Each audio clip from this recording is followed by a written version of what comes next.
The area along the Hudson River, which runs from the Yonkers train station to the JFK Marina, has multiple uses as a park, a cultural center, and an educational campus. Kennedy Marina, a jewel of a park and the only place of its kind in Yonkers, is located directly on the Hudson River. It is equipped with a boat slip, a beautiful gazebo, and several BBQs. To reach this site, you must travel on the only access road available, JFK Boulevard. Traveling the road from Warburton Avenue, you pass Riverside High School for Engineering and Design and the Hudson River Museum.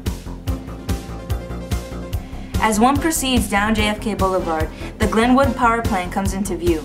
Unfortunately, the historical landmark is landlocked, and therefore adding a road in order to access the plant is necessary. The question is then, how much public park land is okay to remove in order to pave a road to the power plant? With thoughts of a plant serving a public need as a museum, housing, restaurants, etc. Does it make it more permissible to use up parkland for a road? Can we come to an agreeable solution if a road is added along the west side of the railroad tracks?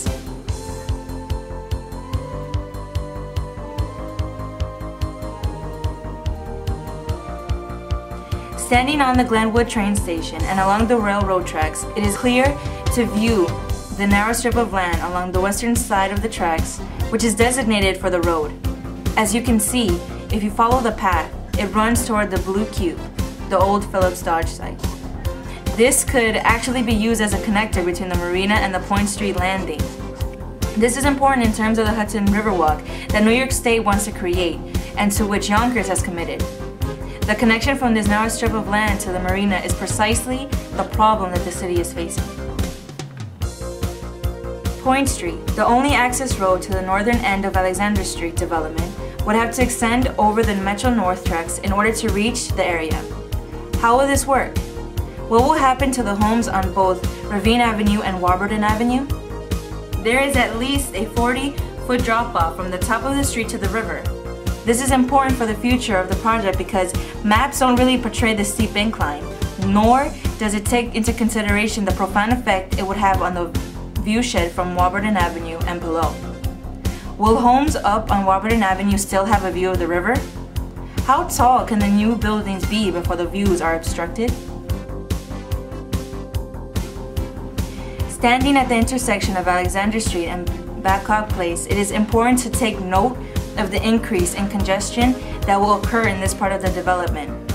There is no wide swath leading east up toward Warburton Avenue.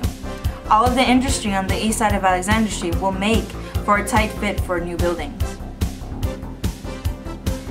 The old Altman Lighting Building is an example of a building that might have to be torn down or perhaps considered for adaptive reuse. Approaching the Yonkers train station, we have a chance to view what has already been built. The newer looking structures, the Collins buildings, are quite large, and as we travel north, we can view the city jail, another attractive building which can be considered for adaptive reuse. Do they want to create an architectural plan that continues the kind of walkway that is already built in front of the Collins buildings? What about the landscape?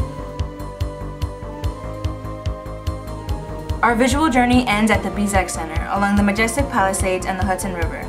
From this site, we can view the historic Yonkers Pier, the historic 100-year-old Yonkers Paddle Club, and the naturalized shoreline of the Bizak. There are architectural and environmental choices that they want to make for the rest of Alexander Street.